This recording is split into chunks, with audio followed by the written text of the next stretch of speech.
tracking, alerting, protecting. This is WKYT News. Good afternoon, Bill Bryant and Barbara Bailey for WKYT as we approach 12:30. A wintry mix combined with the cold made for a slick morning across a lot of central Kentucky. Those slick spots could be a problem again tomorrow.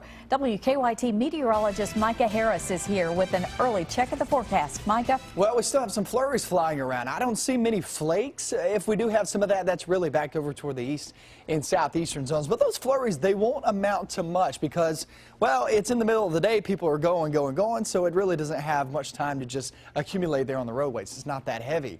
Now, going off into the night, that'll be a different story, especially as we look down toward the south and southeastern zones again. Current temperatures in the 20s, not really rising all that much. I think we fall right around 30 degrees as we hit the afternoon, some in the upper 20s, some in the lower 30s, but a few flurries, that is the call. Cloudy skies, temperature's not really going anywhere, but I do want you to focus in on this. That 3 in front, instead of the 2 like we have had the past couple of days, it's getting better and it's trending warmer. And I promise you this, as we hit toward the weekend, Friday, Saturday time, you'll really like that forecast, especially getting rid of all this black ice talk. We'll go over the latest forecast in about 10 minutes. All right, look for those improvements. Thank you. Well, the black ice is being blamed for a treacherous commute across central Kentucky. Boyle County is among the areas that dealt with some minor crashes this morning, and a lot of them. WKYT's Phil Pendleton has more on that in our top story at 12:30. Phil? The emergency management director here in Boyle County tells me that in his experience, he's really never had a morning quite like this. The problems all began about 5 o'clock, and the calls were very much the same. Someone getting involved in an accident or a minor crash, all because they had just hit a slick spot. Mike Wilder tells me the problem was black ice. Something happened overnight and it created a thin layer of ice over many roads. He says the problem was mainly along highways 150 and 68 and in the Parksville and Perryville areas, but he also says there were problems reported in Danville. Our first responders were really on the move. They were really on the move, and each one of them were saying the same thing, that when they got to a scene that it was just very difficult even to stand up. It was so slick. The problem was so bad that at first a 2-hour delay for both Danville City and Boyle County schools was later changed to going ahead and deciding to cancel school for the entire day. In Boyle County, Phil Pendleton, WKYT. Phil, thank you. And Wilder tells us most of the crashes were minor, but one person was taken to the hospital in one of those cases. Slick roads also a big problem in Madison County today. 5 vehicles were involved in one crash alone on Lexington Road, and none of the crashes were serious. One driver says it was hard to notice how slick it was until it was too late. I was sliding most of the way up through here this morning. Not until you were actually driving on it, and when you start to hit your brakes, then you noticed it. No one was hurt in the crash, but a woman and 2 children were taken to the hospital as a precaution. A man suffered burns trying to escape an early morning house fire. The fire also destroyed the home near Stony Point and Winchester Road in Bourbon County. Firefighters say the fire started in a fireplace around 1:30 this morning. When neighbors saw the flames, they were worried the victim hadn't made it out safely. Very nerve-wracking last night. It was very upsetting. Our whole house was awake and worried for John because it was a terrible fire and we didn't look like maybe anybody could have gotten out of it. Neighbors identified the man as John Hazelrig. We are told he's in serious condition at UK Hospital with burns to his hands and back.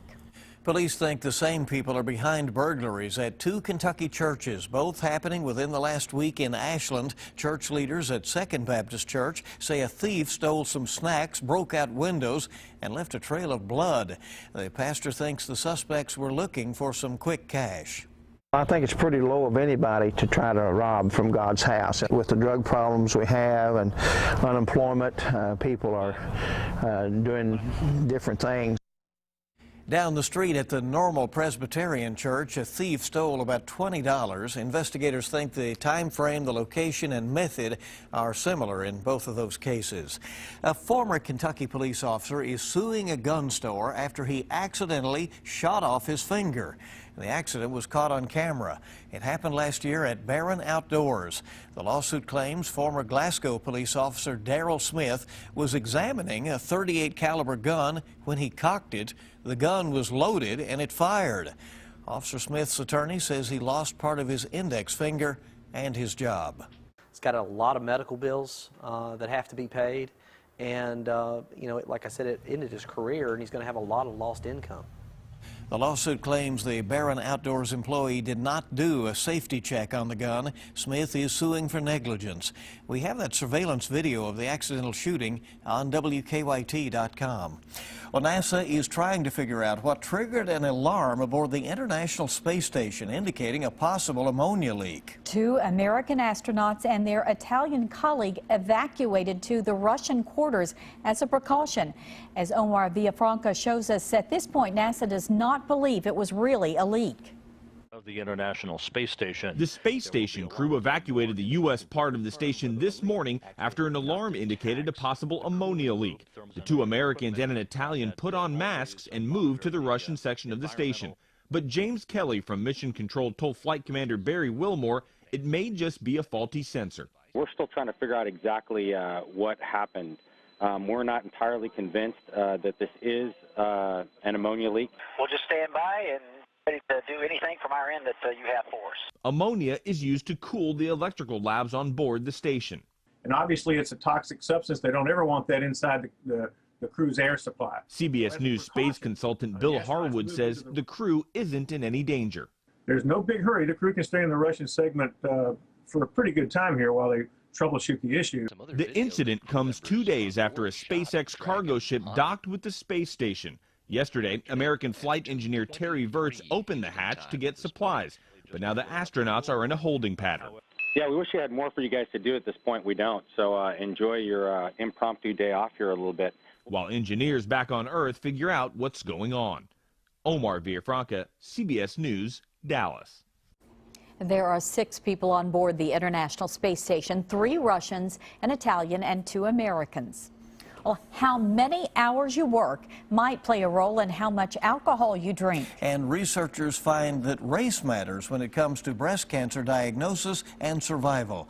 Ebony Williams has the details in this Better Living report. Caucasian women are significantly more likely to be diagnosed with invasive breast cancer, but black women are twice as likely to die from the disease. That from a new study in the Journal of the American Medical Association looking at nearly 375,000 women with breast cancer.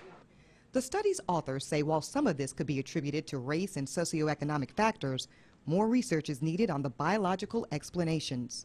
Another study in the Journal of the American Medical Association shows fewer women are undergoing a common surgical procedure that widens the birth canal, making it easier to give birth. Researchers used data from more than 2 million women from across the country and observed a nearly 6% decrease in the use of episiotomies between 2006 and 2012. And a new British study finds those who work longer hours are more likely to drink too much than employees with a standard work week.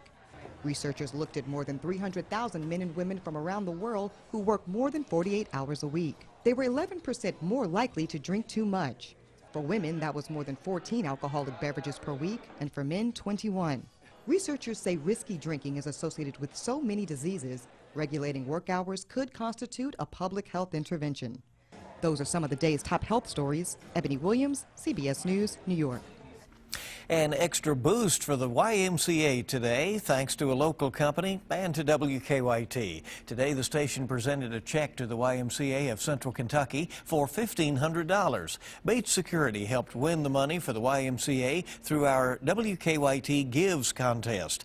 Several local companies took part on behalf of their favorite charities, but Bates Security received the most votes to secure the win for the YMCA. We know they'll put it to a very good use out there. Yes, they certainly will. Congratulations.